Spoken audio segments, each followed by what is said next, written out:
Hi, I'm Elle, and on YouTube I'm known as the Keystone Stitcher. Today I'm coming to you to bring you a list of 20 items every cross stitcher would love to receive as a gift. This is going to be for the non-cross stitcher, so I will explain what things are rather detailed so you know what I'm talking about. I just won't use terms that we stitchers use without defining them. Many of these items you can make yourself if you are in any way crafty, and or you can find them at places other than big box stores. So first one we're going to talk about is a corner measure. Now a corner measure, let me explain what this is. So this is a piece of fabric, right? This is what we stitch on. And we know I've already taken and say I've taken this and I've measured it, and I know that what I want to stitch is going to fit on this. But I need to know where to start it. And so I will figure out, we typically do 2 or 3 inches in from each, so 2 to 3 inches horizontally and 2 to 3 inches vertically. Where those two meet is where we stitch. I don't have a corner measure. I use this little sewing tape measure.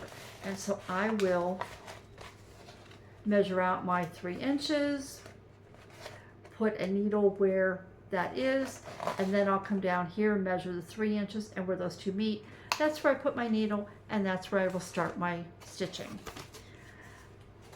So we have acrylic ones and we have wood ones, and I really like this wood one here. This is a so you have the hole drilled. Now if you have a way of cutting wood, and you could do this yourself, but I like this one because you can personalize it, and you can see when you put it on the corner of your fabric, you can see right where that is and stick your needle right in the hole. So it's quicker, it's easier, and it would be nice to personalize it. If you have a special name that you call, if you have a pet name, if you just want to say mom, if you want to put the date on it that you gifted it, those are all options you can do with this. So the next one would be needle and needle cases. So there are, now cross stitchers are a unique breed of crafters. We stitch with different fabric, we stitch with different needle sizes, we stitch with different types of methods of holding our fabric. We stitch with 1 needle at a time, we stitch with 50 needles on a piece. I stitch with 1 needle, and so I only need and I only stitch on a minimal number of different sizes of fabric. So this is my needle case, and it's metal, and you take the lid off. I don't want to spill it. And you can see I have 1 needle sticking up. This is my yarn needle. So I keep all of my extra needles inside here. I keep my yarn needle in here, and I even keep my beading needles. This is nice for someone who doesn't have a large stash of needles. Someone who has a large stash, there are people who buy needles in bulk. They buy 100 or 500 at a time. And for those individuals, they need a nice bigger container, right? My idea is to get a spice jar. So you can get small spice jars. I went on eBay and I typed in individual spice jars, and I found these ones, and I will try to link it, but I'm not sure if it'll still be there when you see this. With that one, I thought it'd be really cute. You get a little pack of needles. So they're called embroidery needles. They come in 3 sizes that we generally use: 24, 26, and 28. If you bought a pack of each of those and stuck them in one of these jars, the person would know why you were gifting them, right? Oh, these are for needles.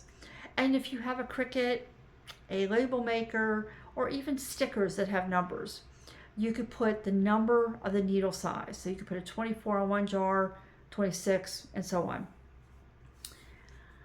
If the person, if you're not sure and you think, well, I'd like to make something personal, right? Or I want to buy something that looks made, that was made if I can't. A needle book is another option. Now, I'm going to show you how easy it is to make a needle book. This here fabric was my very first quilt, and it eventually got so worn and I gave up patching it, and I decided to cut it up and save the spots that I could. So this I use as a hot pad, but it's the perfect size for a needle book. So you would take something like this, so you need a fabric. Now, like I said, this one's quilted. And then you need 2 pieces of felt that would be just slightly smaller than the outline of this fabric.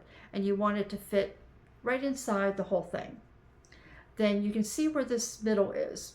You would just sew the felt right inside here. Now you want 2 pieces because that would accommodate each size of needle, and they wouldn't have to figure out, which needle is this. And you could keep your 24s on this page, your 26s, your 20, and even your beading needles. We use beading needles. And then you fold it in half to make it a book, and then you would need a way of closing it. So you could add a button with a little loop to keep it closed, or you could go as simple as adding a piece of ribbon, say, that they could tie it closed. And now you can throw this in your purse. You could put it, and you've got all the different needles you need with you. So that's how to make a needle book. Okay, so we've taken care of starting our project. We've taken care of, how to start, where to start. We need a needle. We need floss. So you could go on Etsy, and there are shops that do hand-dyed fabric and floss. And just put in hand-dyed embroidery floss, and you will get some beautiful flosses. For example, here's a rainbow kit. You can get variegations of blue, so you can see the different ones here. So you could buy a small pack of their favorite color. That would be great, because then they could use that in a project. Many of us do projects where we do want a variety of one color, so kind of a tone on tone, but we want variegations in that tone. And that, something like that would be ideal. You could also get a pack of multicolors so that they have multicolors. These would be very special to a stitcher, and they would put them in a project that would be meaningful, and they would always know that that floss came from you because you knew their favorite colors, or you knew colors that they would like. Now, when we're sewing with our floss, our thread, we need to cut it when it gets too short. So we would take our needle and run it under the back of the back of our piece, and then we would need to cut it off. So we need scissors. These ones, you can see, these are rose gold. These were a gift I received, and these are amazing. They're very, very sharp. The points are very sharp. They sell ones similar. Now these are kind of floral. I found, now my favorite insect is a dragonfly, and I found these on Etsy. So if there are bee ones, there are, if you know that your recipient, your cross stitcher, likes a certain insect, or, type it in. See if you can find scissors, put in dragonfly scissors, bee scissors. I don't know if they have dragons. I've never looked, but dragons are a big thing. Another option would be these. Now, you can see the holes are much bigger, and I could put a couple fingers in there to work. These are perfect for someone who is having trouble with arthritis. Maybe their fingers just don't work the same.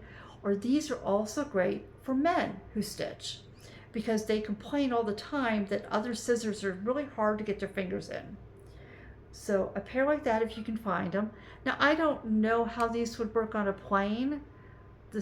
They're not very large, but I don't know if you could travel with these. What you could travel with is what we call a thread cutter, right? So this is a thread cutter.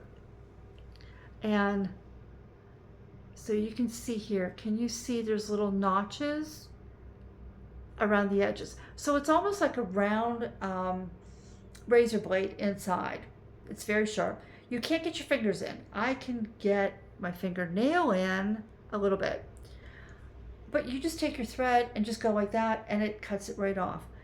This would be something, I keep mine on my keychain. This would be something you could fly with, you could take anywhere you go. I have lost scissors by taking them out and traveling with them or whatever. So with this, because they're on my keychain, I never have to worry about them. I will never lose this.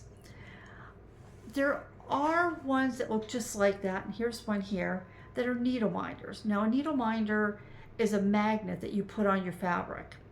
And let me grab my fabric again so I can show you. So you would put, I should have brought a needle minder out. You would put a needle minder on so that it's, maybe up here out of the way. And when you're stitching, when you need to set it down, you would stick your needle here, and because of the magnet, it would hold your needle. But it also means it needs a magnet for the back to secure it to your fabric. If you bought a thread cutter that is a needle minder, it's possible it would be just really annoying because you would have to move it down to where your floss is, or you would have to take it off in order to cut it. So I recommend the one that isn't a magnet, but that's up to you. Okay, so now, Ort containers. What is an Ort? Ort stands for old ratty threads. And it's simply that little piece of thread when we're done and we can't stitch anymore and we cut it off. What do we do with that little scrap of thread that we cut off? Many years I used a piece of pottery that my son made in elementary school until it broke. Now I use this little glass dish, and it's not fancy, but this belonged to my grandmother. She put this out. We would have snacks in this, and she loved her cashews, and so she would take a spoon and scoop out some cashews, and that's what she would eat it out of. If the person you're buying for, say, has a cat, cats love to eat thread. They love to play with it, they love to eat it, and it's not good for them. Let's just say that it is not good for them. So what about finding a very pretty like candy dish or a decorative jar that have a lid, and then they can keep it there. It's pretty, it's decorative. No one's going to know what it is. You could even find a small vase. Now you don't want the hole in the top to be too narrow because it would be hard to shake them back out when you want to empty them. But a small pretty vase would work. Again, a spice jar. IKEA has these. These are larger than what I would get for needles. These are about 5 inches tall. I think they come in a set of 4, but you can see they have a nice lid on them. You could then paint the jar. That would be a great project for a child. If they want to gift their grandparent a gift, you could buy one of these, any jar. You could buy a mason jar, whatever, and you could paint it up and gift it to them. So that would be that. Now, what about traveling with a project? This all-in-one carrier that has a little handle. It has 2 zipper compartments. One you can put a round hoop in that has your project on it, and then on the other side you could unzip it and you could have your paper chart, you could have your scissors. If you mark off your paper chart, you could have your markers for marking them off, extra needles, whatever you need, right? That's all together. You could put that in a carry-on for a plane. You could grab that and have it ready to take in the car if you're going somewhere and you're going to have to wait a while. That's a really great gift. Another one being an armchair caddy. And this is another one you can make yourself. This is simply a piece of fabric that you would drape over the arm of a chair. This is perfect for a stitcher who sits in the same spot, who has everything kind of set up around them, and that's their chair, and that's where they're going to stitch. And so instead of having a table full of clutter, and you can see I've been putting some things back here on this table as I show them to you. Instead of having things all over the table, you could just stick them in your little caddy right next to you. No one sees it, no one knows, and you could have enough room for a remote if you want to watch the television or something of that nature. So that would be another good one. Book lights. So let's say you have your stitchy spot. Your cross stitcher has their stitchy spot, and it's in the room where you guys watch TV. And as a family or as a group, you're going to watch something on television. But the bright lights that a stitcher would normally use would light up the whole room, distract from the television. So you can purchase what are called book lights. Now I have two. This one is extremely old, but you can see you can bend it, and wherever you put it, it stays. This is a clip-on version, and so you would just clip it on your piece. This works really well if you use a hoop to stitch, some sort of a hoop. And I also have a second one. And the reason I have a second one is because I thought this was going to be broken. I had a grandchild that played with it all the time. This one's a little bit bigger, so you might be able to use a slightly bigger, I don't know if it would work on a Q-snap, but it would work on a small scroll rod. And Q-snap scroll rods, those are just types of frames that hold our fabric in place while we stitch. This one has two heads on it, which is really nice because I can spread it to have a larger area of my fabric, and I don't have to move it as I'm moving it around the fabric. These are by Luminolite. The brand is a little hard to find right now, but they're out there. You want to check that you're getting a rechargeable, because there are some book lights that say that you use a USB cord to charge, but they're not rechargeable, so you have to have them lit at all times or plugged in at all times for them to work.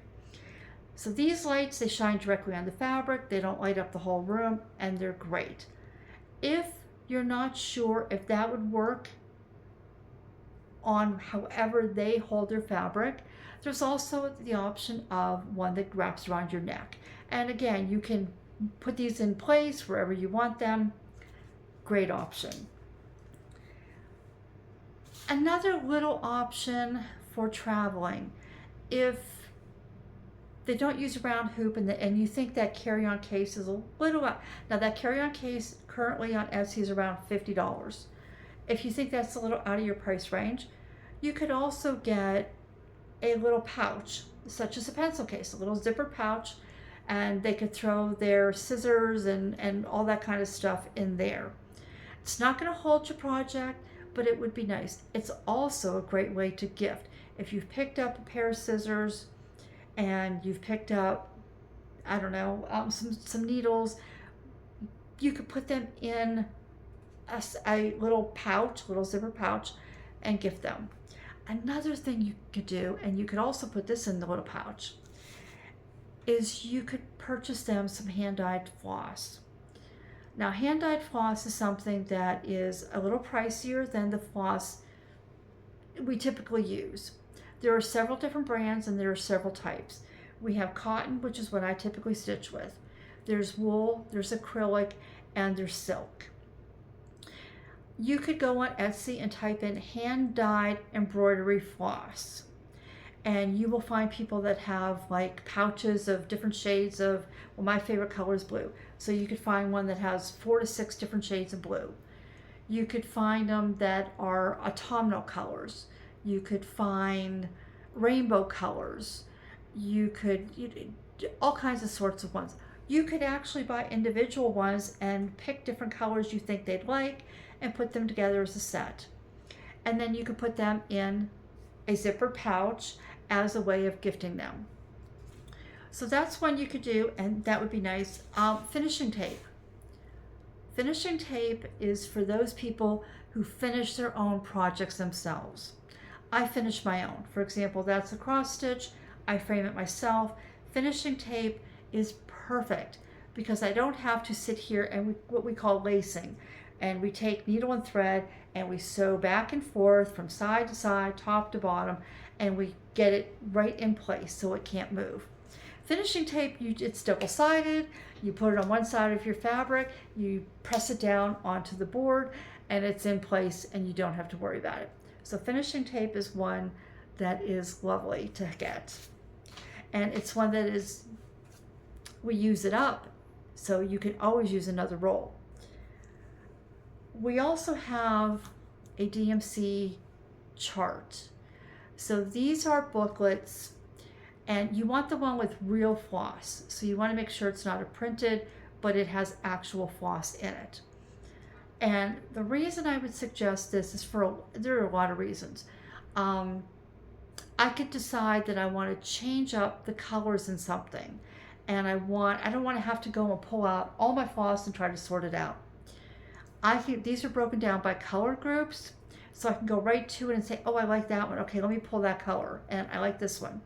It also works if, say, you have a pattern and it calls for this light shade of blue, but you don't have that, and you don't want to have to pay to go get one skein of floss.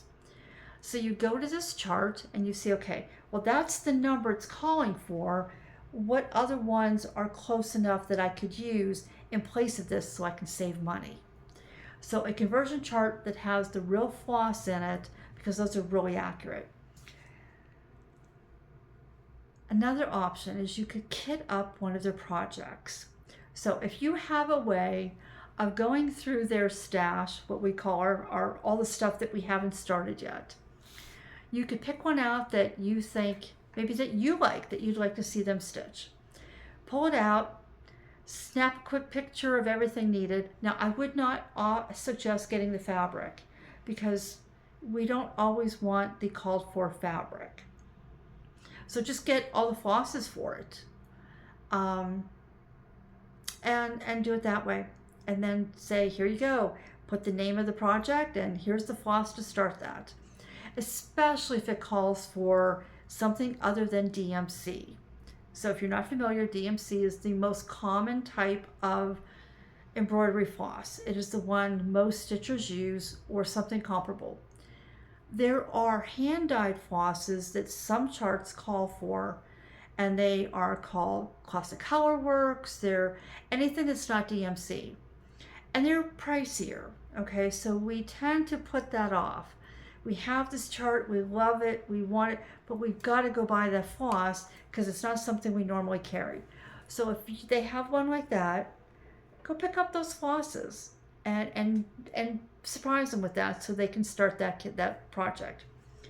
Another option would be if you have access to their wish list. 123 Stitch is a place that sells a lot of embroidery stuff, and almost every stitcher purchases something from this company. It's where I purchase my floss. When I want to get threads, I'm running low, I go there and I purchase it. They have great service, great customer service. They're quick. It does not take long no matter where in the States you are. I'm not sure how long it takes if you live abroad, but if you're in the States, it's a very quick turnaround to receive it. If you go down and pick one you like, right? Pick one that you're drawn to. But typically, if you know their email address, you can type in their email address and you can retrieve their wish list. So once you retrieve the wish list, go down, find a chart, a pattern that they would like to stitch, put it in your cart. And once you've put it in your cart, now I think you have to click on it first. I'm trying to remember. So click on that project, and it'll have a box, and it'll have all the flosses and everything that you want. It'll also have the fabric, and I don't suggest the fabric. Click all of them, but take the fabric out, put that in your cart, and buy them the project they want and all the floss they want. If it's a kit that they want, it will already have all the floss and everything inside of it. So that's another one you can do. You can get something off their wish list. People have Amazon wish lists with cross stitch, 123 Stitch. We have,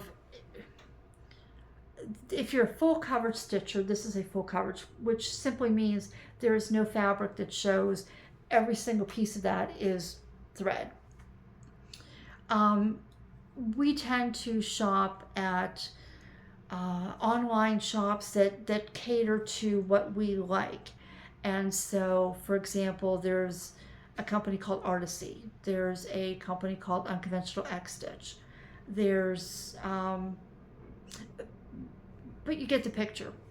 If you can access that and find out, ask them, oh, where do you get that? What company did you get that from? How do you buy that? They'll tell you, and then you can try to retrieve their wish list. One that I would say is highly sought after, and unfortunately we can't buy right now. Well, we can, but is Gecko Rouge. Gecko Rouge is for full coverage stitchers. So this would only be if the person likes to stitch big things that take years to finish. That's the key. And if they do, then they might like something from Gecko Rouge. Gecko Rouge sends you the entire kit. So you would need to know what size fabric they like to stitch on. Typically, a lot of stitchers like 25. I like 20. I'll sometimes go down to 18, but you might have to ask around and find out what size fabric. And then they will kit everything up. So you will get the pattern, you will get the floss, you will get the fabric. And once you purchase it, you can then download a PDF version as well. Because those of us who stitch these big pieces, we don't like to stitch from paper. The problem is if you're in the United States right now, the tariffs make this unbelievably expensive. These kits pretty much started around $100 as is. Add on tariffs and it becomes a very expensive project. But it is an option if you're looking to spend more money. Another here, now we've talked about a lot of small things we can buy. And are you going to sit here and wrap up all these little things? Probably not. I'm going to show you a box that I use. So this is a box that I was gifted. Now it didn't have cross stitch in it. It has a magnetic closure. You can hear the snap. Now I keep all my paper charts in here, so you can see that's what I keep in here. I don't tend to have a lot. Some people have a lot more than I do. These you can buy at craft shops. You can buy these on Amazon. I would suggest, unless you're looking for a place to keep everything, this size is perfect. If you want to have this out and you want to keep a couple projects and your scissors and everything, this is great, right? This is perfect. If you just want a place to store scissors and other small accessories, then get something more rectangular, maybe, this size, right? So they have all different sizes, and you can purchase these, again, on Amazon if you want, or you can find these at many, many stores. I found them at a pharmacy. I found them at Rite Aid. Rite Aid is now closed, but what I'm saying is you can find them at a lot of different places. I think we need to talk about scissor protection. So we talked about the scissors, but I hadn't talked about the scissor protection. These scissors are extremely sharp, right? The points, you can do some damage. And the needle, the blades are very sharp because they want to get a sharp, crisp cut on the floss. Scissors, I don't tend to have a scissor case. I store mine in a couple ways, and it's fine. I don't have little children running around. I don't have pets. I don't have anyone I have to worry about getting hurt on my scissors. But if you do, if you want a place, even if, say, you've decided you're going to gift the armchair caddy, these are so sharp that they will eventually poke a hole in the fabric of your armchair caddy. So here's a couple of options. This one's made out of a padded fabric so that it isn't as easily going to go through the fabric. This one's made out of leather, and that's really cool. So if you're a leather worker, you could do that. This one's a wood one, and this one would be for decorative to put it on a table. This wouldn't be as easy to travel with, nor would this be something that you could easily stick in an armchair caddy. But there's that. So those are options for that. Now, patterns. There are pattern books as well, and there are a variety. If you know someone who likes the creepy, I'm a horror fan, so if you know somebody that likes horror movies, likes that type of thing, there is the witchy stitching, which is by a very popular creator of cross stitch patterns. Now these books are all listed on Amazon. You can get them there. You might also be able to find them on 123 Stitch or other online bookstores, and maybe even some bookstores around town. Half price books, I've not been lucky to find newer versions of cross stitch books, but you can find some not antique, but some older out of print books at half price books that are cross stitch related. You can also find there is Emma Congdon does books, cross stitch for the soul, cross stitch for the earth, some of that. There's a new one in the last year or so called cross stitch the forest. It's about a forest. There's a Harry Potter one. Oh my gosh, that thing is so cute. There are sampler books, there are flower books, anything you can imagine you can find in a book form of stitches. There is one final, this is number 20, that I'd like to suggest, and that is offer to frame a piece. So this one you couldn't exactly do as a secret. You would have to talk to your recipient. But if they've recently finished something, but they haven't finished it because it costs money, I will tell you this is the most pricey. And when I talk Gecko Rouge is pricey, this is even more. To take a piece of cross stitch to a framer and have them frame it. You get to pick out the type of frame, the type of mat, they put a lot into it, but it will get pricey.